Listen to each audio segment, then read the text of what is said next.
1월 마지막 주일입니다. 최근에 눈도 오고 여전히 날씨는 춥지만 입춘이 2월 4일이니까 점점 봄이 가까이 오고 있습니다. 여러분들의 인생길에 추운 고난의 때는 속히 지나가고 따스한 봄날이 오길 기도합니다. 날이 추우니까 몸도 좀 움츠려 드는데요. 오늘도 씩씩하게 구호 한번 외치고 나아가겠습니다. 구호 준비! 내가 먼저 주님의 나와 같은 내가 먼저 주님의 나와 같은 내가 먼저 주님의 나와 같은 할렐루야. 네, 잘하셨습니다. 힘차게 구호를 외치고 나니까 힘이 납니다. 담임 목사님께서는 지금 보고타 컨퍼런스에 참석 중이셔서 오늘 제가 대신 이 자리에 섰습니다. 제가 작년 4월에 이제 목사 안수를 받았는데요. 이제 목사 안수를 받고 주일 오전에는 처음 이렇게 설교를 하게 되었습니다. 전에 한번 주일 오전에 설교를 한 적이 있었는데요. 5년 전입니다. 신학대학원 졸업을 앞두고 당시 원로 목사님께서 저를 훈련시킨다고 주일 오전에 이 자리에 세운 적이 있었습니다. 그때는 교육 전도사였는데 지금은 이렇게 목사가 되어서 여러분들 앞에 서니까 느낌이 좀 남다릅니다. 저를 잘 모르는 새가족 분들에게 안녕하세요, 이희영 목사입니다 라고 이렇게 인사를 하면 감사하게도 많은 분들이 참 존중해 줍니다. 제가 1980년생인데요. 저의 외모를 보면 좀 머리도 벗겨지고 또 세월의 흔적도 있어서 목사 안수를 받은 지 저를 모르시는 분들은 굉장히 이제 오래되신 줄 아는 분들이 있어요. 그런데 아직 1년이 채 되지 않았습니다. 많은 분들이 저에 대해서 잘 아실 거라 좀 생각하는데요. 저는 중학교 3학년 때 부천으로 이사를 와서 지금까지 30년 이상 삼강교회를 섬기고 있습니다. 저는 이 교회에서 자라났고 삶과 신앙에 대해서 많은 가르침을 받았습니다.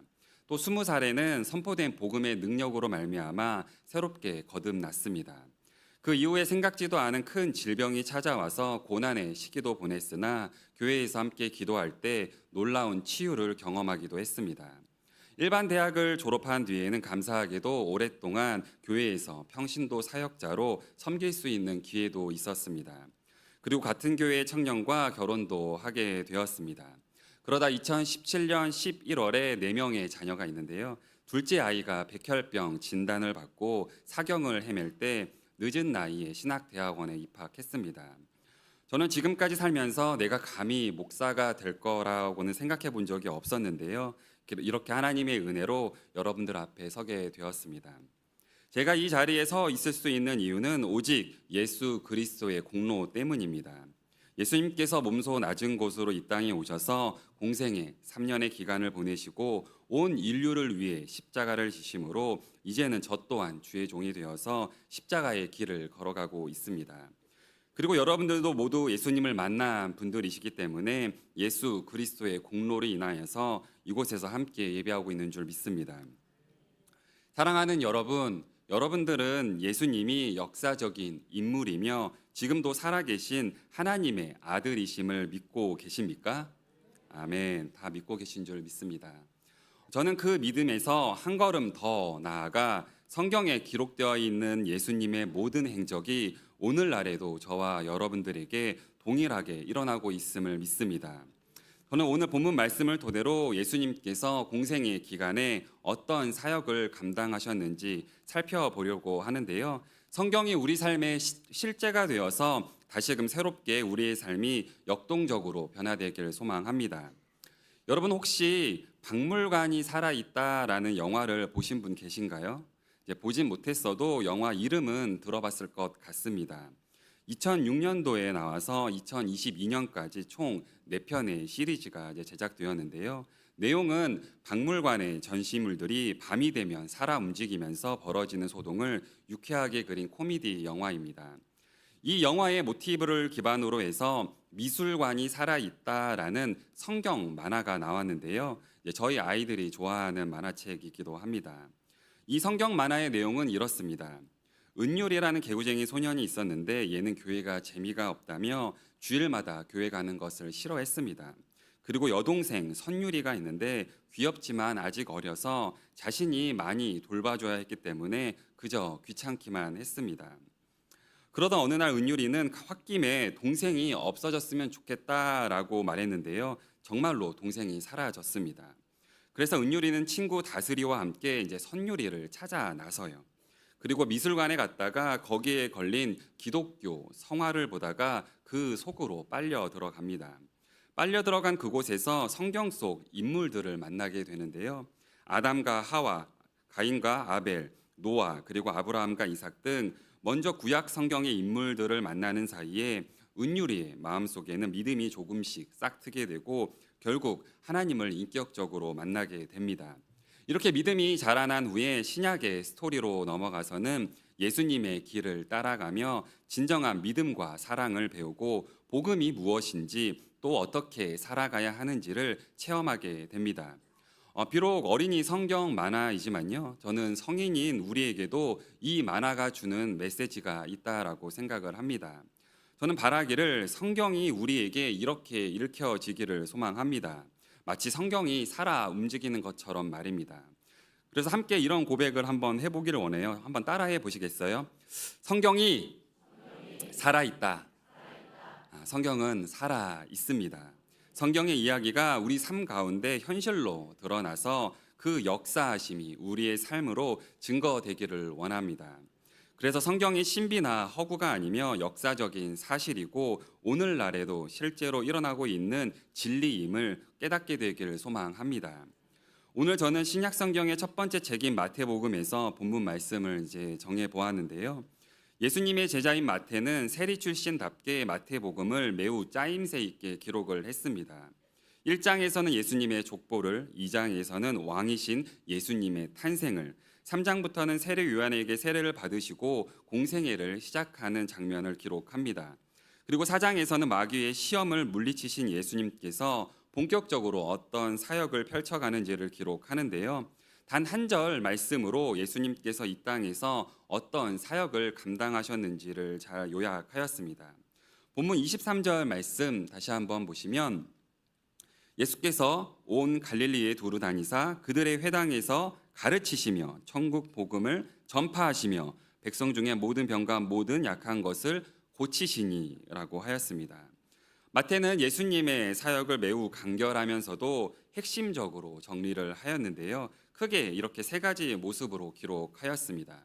예수님은 첫 번째로 가르치셨고 두 번째로 전파하셨습니다. 세 번째로는 고치셨습니다. 영어로는 teaching, preaching, healing입니다. 이 세 가지는 오늘날에도 교회의 중심 사역으로 이어져 내려오고 있습니다.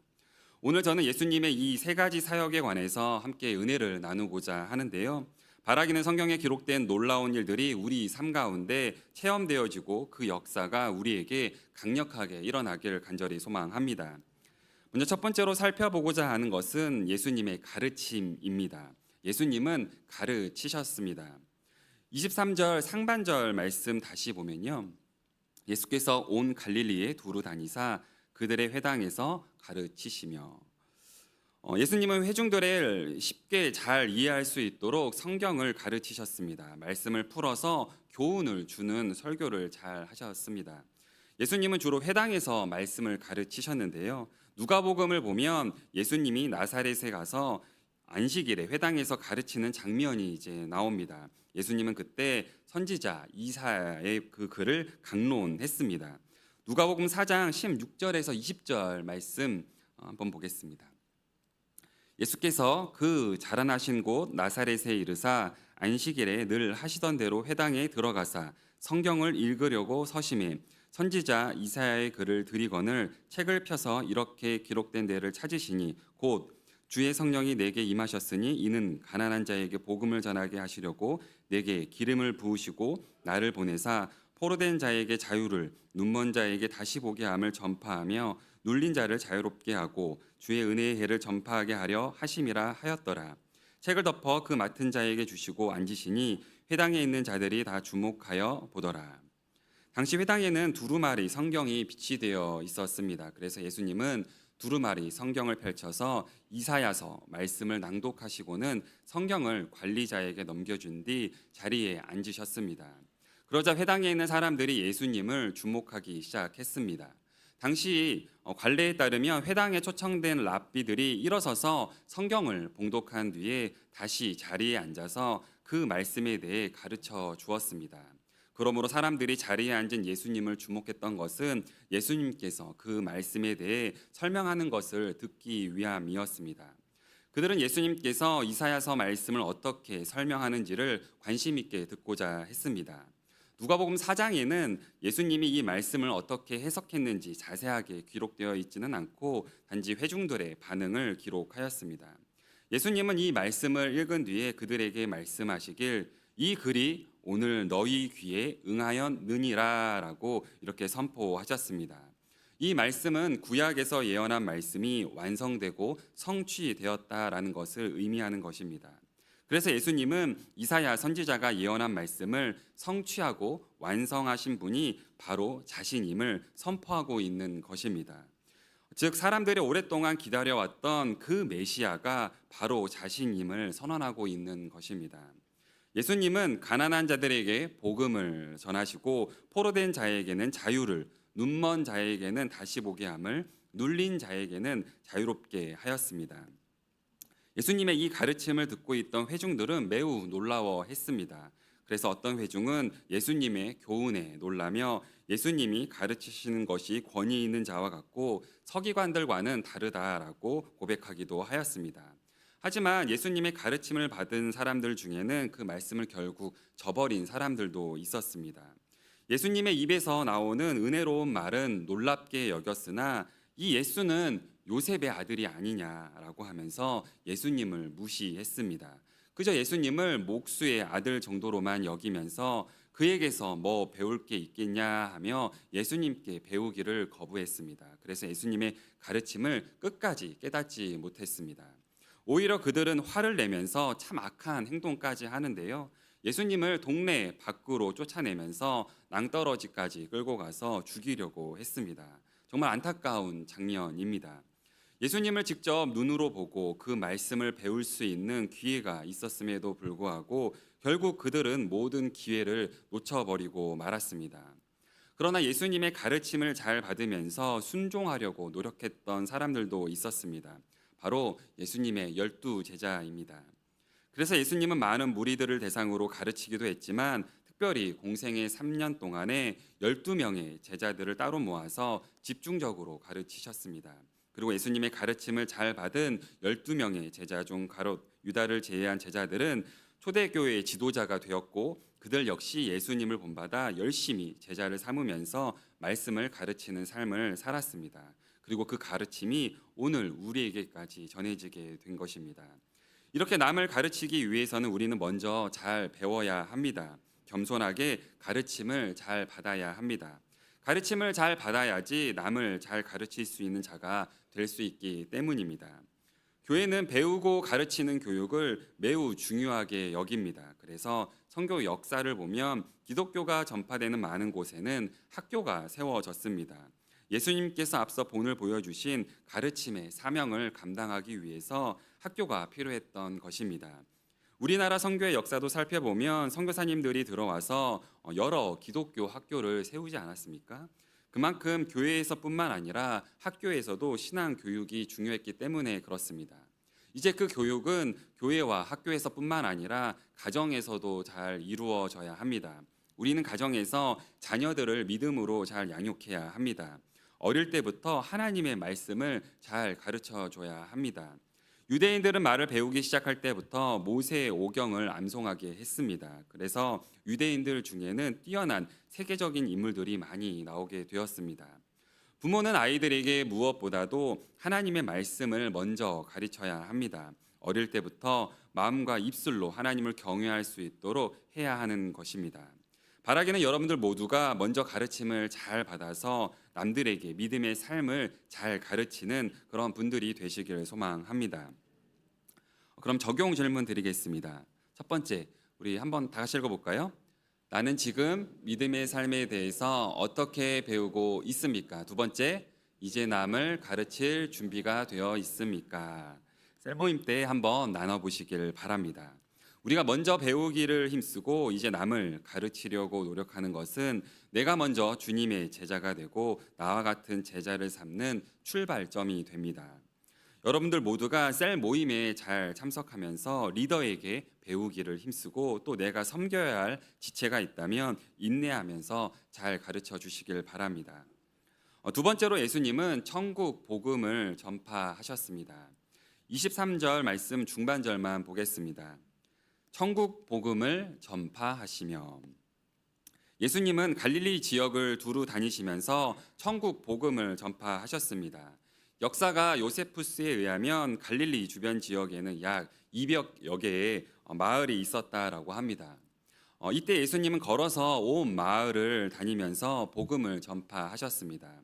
대략 하루에 2군데 정도 마을을 방문하셨다라고 한다면 3개월이 좋게 넘게 걸리는 기간입니다. 예수님은 그 마을 사람들을 모두 구원하시려고 온 힘을 다했습니다. 그리고 그 사람들을 구원하기 위해서 때로는 놀라운 권능을 행하기도 했습니다. 끝까지 회개하지 않는 사람들을 향해서는 서슴지 않고 책망도 하셨습니다. 마태복음 11장 20절에서 24절 말씀을 보면요. 예수께서 권능을 가장 많이 행하신 고을들이 회개하지 아니하므로 그때에 책망하시되 화 있을진저 고라시나 화 있을진저 벳세다야 너희에게 행한 모든 권능을 두로와 시돈에서 행하였더라면 그들이 벌써 베옷을 입고 제에 앉아 회개하였으리라. 내가 너희에게 이르노니 심판날에 두로와 시돈이 너희보다 견디기 쉬우리라. 가버나움아 내가 하늘에게까지 높아지겠느냐 음부에게까지 낮아지리라. 내게 행한 모든 권능을 소돔에서 행하였더라면 그 성이 오늘까지 있었으리라. 내가 너희에게 이르노니 심판날에 소돔 땅이 너보다 견디기 쉬우리라 하시니라. 예수님은 회개하지 않는 마을들, 특별히 고라신, 벳세다, 가버나움을 보시면서 한탄하셨습니다. 하지만 예수님은 답답하고 속상하다고 해서 복음 전파를 멈춘 적이 없습니다. 십자가에 달려 돌아가시기 전까지 온 도시와 마을을 다니면서 온 힘을 다해 복음을 전파하셨습니다. 사랑하는 여러분, 여러분들에게는 이 예수님의 열정, 구령을 향한 열정이 있으십니까? 전도는 해도 되고 안 해도 되는 것이 아닙니다. 전도는 선택의 문제가 아니라 우리 모두가 반드시 감당해야 할 필수적인 사명인 것입니다. 전도하기가 쉽지 않으니까 쉽게 포기하는 분들이 많이 있습니다. 그러나 하나님은 최선을 다해 전도하기를 힘쓰는 분들을 보면서 참으로 기뻐하십니다. 그리고 그들에게 새 힘을 주십니다. 고린도전서 1장 21절 말씀을 보면요. 하나님의 지혜에 있어서는 이 세상이 자기 지혜로 하나님을 알지 못하므로 하나님께서 전도에 미련한 것으로 믿는 자들을 구원하시기를 기뻐하셨도다. 세상 사람들의 눈에는 전도가 미련한 방법으로 보입니다. 그러나 하나님은 그 미련한 방법을 통하여서 영혼을 구원하십니다. 하나님은 전도하는 것을 참 기뻐하십니다. 그러므로 우리는 복음 전파에 더욱더 힘써야 할 것입니다. 사도 바울은 오직 복음 전파를 위해서 자신의 온 생애를 하나님께 바쳤습니다. 고난과 핍박에도 불구하고 여러 차례 걸쳐서 전도 여행을 다녀왔습니다. 사도 바울의 1차 전도 여행에 대해서 간단하게 살펴보면요. 바울은 최초의 이방 교회인 수리아의 안디옥 교회에서 파송을 받았는데 약 2년 동안 소아시아 지역에서 전도를 했습니다. 그때는 차도 없고 비행기도 없었는데 이동 거리를 대략 계산해 보니 약 2,000km에 달하였습니다. 그리고 돌아와서 얼마 지나지 않아 2차 전도 여행을 떠났는데요. 이때는 약 3년의 기간 동안 약 5,000km나 되는 거리를 다니면서 전도를 했습니다. 이때는 유럽 지역까지 가서 복음을 전파했습니다. 바울의 복음 전도는 여기서 멈추지 않았습니다. 3차 전도 여행은 약 5년에 걸쳐서 이루어졌는데 이 기간에도 약 5,000km나 되는 거리를 다니면서 복음을 전파했습니다. 그리고 그 이후에는 로마에 가서 순교하기 전까지 복음을 전파했습니다. 사도 바울은 거듭난 이후에 그의 전 생애를 오직 복음 전파에 헌신하였습니다. 그는 복음 전파에 대한 마음을 다음과 같이 고백하였는데요. 사도행전 20장 24절 말씀 우리 다 같이 한번 읽어볼까요? 시작. 내가 달려갈 길과 주 예수께 받은 사명 곧 하나님의 은혜의 복음을 증언하는 일을 마치려 하면은 나의 생명조차 조금도 귀한 것으로 여기지 아니하노라. 아멘. 사도 바울은 정말 이 믿음의 고백처럼 복음을 전파하기 위해서라면 자신의 생명을 조금도 귀하게 여기지 않았습니다. 오늘날 우리도 이 사도 바울의 삶을 기억하면서 우리가 처한 환경에서 복음 전파를 더욱더 힘써야 할 줄 믿습니다. 최근에 CBS 기독교 방송에서 이제 새롭게 하소서라는 프로그램이 있는데 박효진 장로님의 간증을 들었습니다. 매우 감동적이었는데요. 전직 교도관이셨던 박효진 장로님은 교도소에서 죄수들에게 복음을 전하려고 늘 노력하였습니다. 그래서 많은 죄수들이 복음을 받아들였고 그들은 새롭게 변화가 되어서 출소한 이후에 새로운 인생길을 걸어가게 되었습니다. 그리고 장로님은 서울 구치소 사형 집행장에서 8명의 사형수가 처형되는 장면을 목격한 내용도 생생하게 간증을 하였는데요. 처음에 4명의 기독교 신자가 1명씩 나올 때는 좀 괜찮았다라고 합니다. 그들은 각각 구원의 확신을 가지고 소장 앞에서 최후의 진술을 하며 자신의 장기를 필요한 사람들에게 나눠주라고 기증하는 유언도 하였습니다. 그런데 그 다음에 천주교 신자 2명과 불교 신자 이제 1명이 이제 교수대 앞으로 나왔는데요. 그들의 모습은 앞선 기독교 신자들과 매우 달랐다라고 합니다. 끝내 그들은 남을 저주하고 악담하면서 몸부림치다가 처형되고 말았습니다. 그런데 마지막 8번째로 한 기독교 신자가 이제 교도관에 이끌려서 나왔는데요. 용필이라는 이름의 청년이었습니다. 성격이 포악한 용필이는 예수님을 영접한 지 얼마 안 된 사고뭉치였습니다.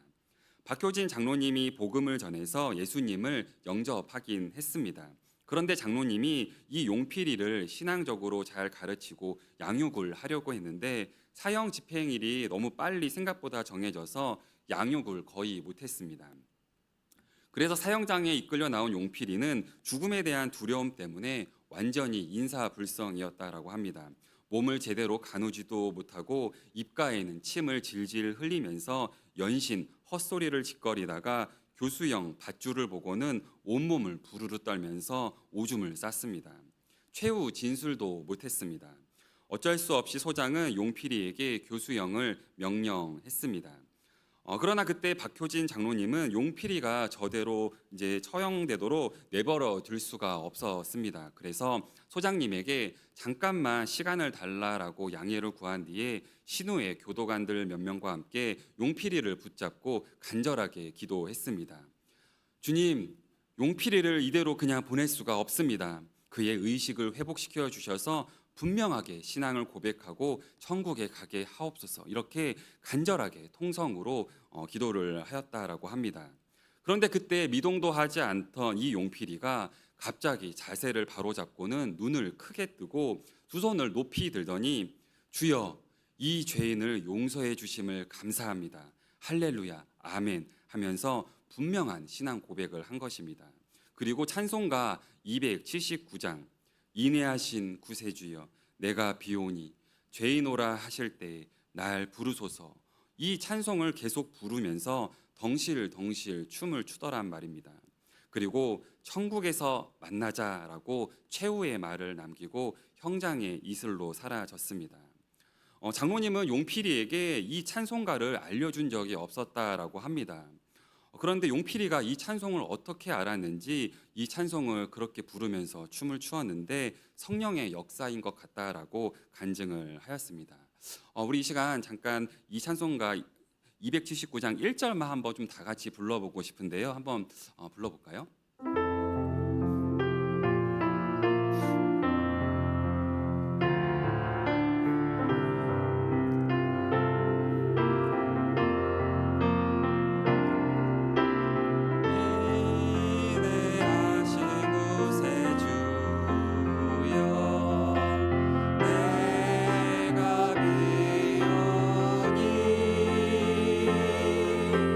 죄인 오라 하시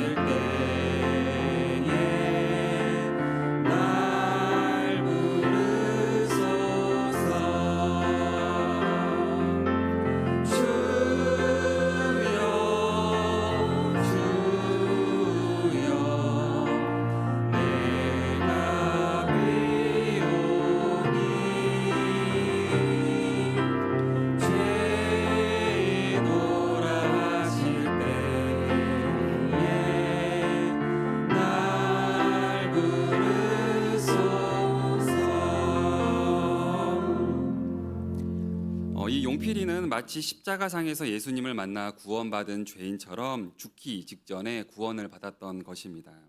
박효진 장로님의 포기하지 않는 영혼 사랑으로 말미암아 용필이는 이렇게 구원을 받았습니다. 이렇게 복음에는 능력이 있습니다. 사악한 죄인이라 할지라도 복음을 듣고 진정 회개하면 영생을 선물로 받습니다. 이 구원의 은혜가 여러분들 모두에게 흘러넘치길 기도합니다. 그래서 주변에 아직 구원받지 못한 사람이 있다면 담대하게 나아가 포기하지 말고 끝까지 복음을 전파하시는 여러분들 모두가 되시길 바랍니다. 적용 질문 드립니다. 나는 복음을 듣고 진정 거듭났습니까? 올 한 해 누구에게 복음을 전파하시겠습니까? 여러분들 모두가 복음으로 새롭게 거듭나길 바라며 많은 영혼에게 복음을 증거하시길 바랍니다. 마지막 세 번째로 예수님은 병든 자를 고쳐 주셨습니다. 본문 23절 하반절 말씀 다시 보면 백성 중에 모든 병과 모든 약한 것을 고치시니, 예수님께서는 백성 중에 모든 병과 모든 약한 것을 고쳐 주셨습니다. 단순한 육체적 질병뿐만 아니라 약한 마음, 즉 마음의 상처까지도 고쳐 주셨습니다. 예수님께서 이렇게 많은 사람들을 고쳐 주심으로 그들에게는 진정한 자유와 평안이 임하였습니다. 본문 24절 말씀을 보면요, 치유의 역사가 좀 더 구체적으로 나오는데요. 그의 소문이 온 수레아에 퍼진지라 사람들이 모든 앓는 자 곧 각종 병에 걸려서 고통당하는 자, 귀신 들린 자, 간질하는 자, 중풍병자들을 데려오니 그들을 고치시더라. 아멘. 예수님의 소문이 온 도시에 퍼져 모든 병든 자들이 다 고침을 받았습니다. 고침을 못 받은 사람이 단 한 명도 없었습니다.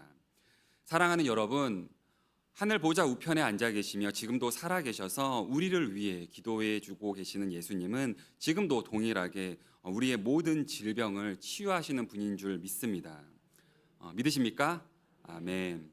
지금 예배하는 이 순간에 우리가 믿음으로 예수님께 나아가면 성경에 나타난 놀라운 치유의 역사가 오늘 우리 가운데 일어날 줄 믿습니다.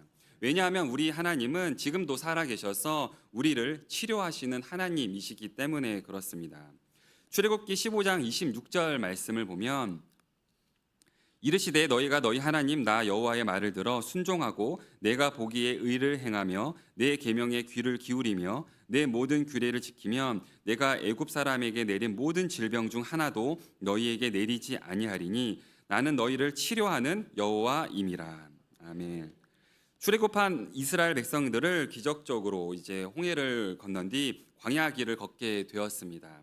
그들은 광야에서 물을 마시지 못하고 사흘 길을 걸었는데요. 이제 그들이 도착한 곳은 마라라는 지역이었습니다.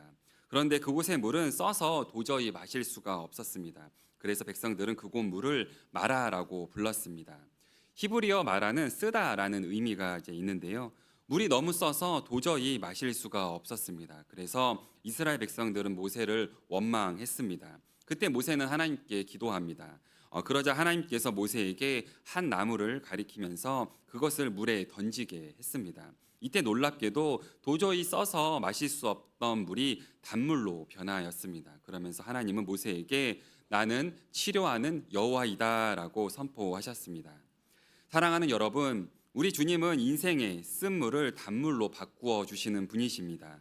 내 육신의 질병을 치유하실 뿐만 아니라 내 영혼의 연약함과 상처까지도 치유하시는 분이십니다. 예수님께서는 우리의 병든 육체뿐만 아니라 조각난 우리의 인생과 영혼의 상처까지도 치료해 주시는 분이십니다. 우리가 주님을 찾고 기도할 때 주님은 우리에게 찾아오셔서 찢어진 마음을 고쳐주시고 싸매어 주십니다. 그래서 우리를 창조하신 본연의 모습대로 우리를 다시 회복시켜 주십니다. 말라기 4장 2절 말씀을 보면 내 이름을 경외하는 너희에게는 공의로운 해가 떠올라서 치료하는 광선을 비추리니 너희가 나가서 외양간에서 나온 송아지 같이 뛰리라. 아멘. 사랑하는 여러분, 하나님을 경외하며 믿음으로 나아가시길 바랍니다. 그러면 공의로운 해가 떠올라서 치료하는 광선이 우리의 몸과 마음에 비추어 우리의 몸이 이제 더욱더 건강해져서 외양간에서 나온 송아지처럼 뛰놀고 우리의 심령은 기뻐서 춤추게 될 것입니다. 제가 설교 초반에 미술관이 살아있다라는 성경 만화에 대해서 잠깐 언급하였는데요. 정말 여러분들은 성경이 살아있다라는 사실을 믿으시길 바랍니다. 제가 올해 초에 모든 교직원들과 치유 성회를 참석하고 왔는데요. 거기서 정말 놀라운 치유의 역사를 직접 눈으로 보고 왔습니다. 암덩어리가 정말 사라지고 걷지 못하던 자가 걸으며 상한 심령으로 눌려있던 자가 자유케 되는 기적을 보고 왔습니다. 그래서 참석한 많은 분들이 성경에 기록된 기적의 말씀들이 과거의 신비로운 얘기가 아니라 현재 우리 삶 가운데 일어나고 있는 실제라고 간증하였습니다. 바라기는 우리에게도 이런 치유의 역사가 오늘 우리 가운데 일어나길 간절히 소망합니다. 저는 믿음으로 함께 기도할 때 분명 우리에게도 이런 놀라운 역사가 오늘 이 시간 일어날 줄 믿습니다. 적용 질문 드립니다. 오늘날에도 치유의 역사가 일어날 수 있다는 사실을 믿습니까? 어떤 부분을 고침받고 싶습니까? 셀 모임 때 한번 나눠보시길 바랍니다. 특별히 우리가 서로 병낫기를 위해서 이제 기도하면 놀라운 역사가 일어납니다. 야고보서 5장 16절 말씀을 보면요. 그러므로 너희 죄를 서로 고백하며 병이 낫기를 위하여 서로 기도하라. 의인의 간구는 역사하는 힘이 큼이니라 라고 하였습니다. 셀모임 때 서로가 병낫기를 위해서 함께 기도하면 이렇게 놀라운 치유의 역사가 일어날 줄 믿습니다. 의인의 간구는 역사하는 힘이 크기 때문에 그렇습니다. 이렇게 마태는 공생애를 시작하는 시점에 예수님의 사역을 마태복음 4장에서 세 가지 모습으로 요약해서 설명한 다음에 마태복음 5장부터 9장까지는 가르치시며 전파하시며 고치시는 모습을 더욱더 구체적으로 기록을 합니다. 그래서 마치 오늘 본문 말씀이 괄호 열기의 시작이었다라고 한다면 마치 괄호 닫기처럼 오늘 본문과 비슷한 말씀을 마태복음 9장에서 한 번 더 반복하는데요. 마태복음 9장 35절 말씀 우리 한번 다 같이 한번 읽어볼까요? 시작. 예수께서 모든 도시와 마을에 두루 다니사 그들의 회당에서 가르치시며 천국 복음을 전파하시며 모든 병과 모든 약한 것을 고치시니라. 아멘. 말씀을 정리합니다. 사랑하는 여러분, 몸소 우리에게 친히 알려주시고 본이 되어주신 이 예수님의 세 가지 사역을 우리 모두도 감당하길 원합니다. 우리가 성경을 그저 눈으로만 보고 가볍게 넘어가는 것이 아니라 이제는 우리 삶 가운데 이와 같은 역사가 실제로 일어나기를 소망합니다. 예수님 당시에는 예수님을 따르던 무리가 참 많았습니다. 그러나 그 중에는 구경꾼 또한 많이 있었습니다. 본문 25절 말씀 보면 갈릴리와 데가볼리와 예루살렘과 유대와 요단강 건너편에서 수많은 무리가 따르니라. 그들 중 대부분은 호기심으로 예수님을 따라가는 구경꾼이었습니다. 예수님이 자신들의 필요를 채워주지 못하면 결국 예수님을 떠났습니다. 그리고 예수님을 오히려 십자가에 못 박으라라고 하면서 동조하기도 하였습니다. 그들은 잠시는 예수님을 따랐지만 진정한 제자는 아니었습니다. 여러분들 가운데 이런 사람이 단 한 사람도 없기를 바랍니다. 우리는 그저 구경꾼이 되어서는 안 될 것입니다. 그래서 예수님은 자신을 따르는 수많은 무리의 허탄함을 아시고는 결국 12제자에게 집중하셨습니다. 마태복음 10장 1절 말씀 보시겠습니다. 예수께서 그의 12제자를 부르사 더러운 귀신을 쫓아내며 모든 병과 모든 약한 것을 고치는 권능을 주시니라. 아멘. 그래서 제자들은 이렇게 권능을 받고 나가서 귀신을 내쫓으며 치유 사역을 잘 감당하였습니다. 우리는 매주 내가 먼저 주님의 제자가 되고 나와 같은 제자 삼자라고 이렇게 구호를 외치고 있습니다. 그래서 예수님께서는 제자 되고 제자 삼기로 결단한 우리 모두에게도 모든 병과 모든 약한 것을 고치는 권능을 주신 줄 믿습니다. 그러므로 먼저 배우기를 힘쓰고 또한 복음으로 거듭나길 바라며 믿음으로 치유의 은혜를 경험하시길 바랍니다. 그리고 그 권능을 가지고 이제는 더욱더 남을 가르치기를 힘쓰며 천국 복음을 전파하시고 병든 자를 위해서 믿음으로 기도하시는 여러분들 모두가 되시길 간절히 축복합니다. 함께 기도하겠습니다.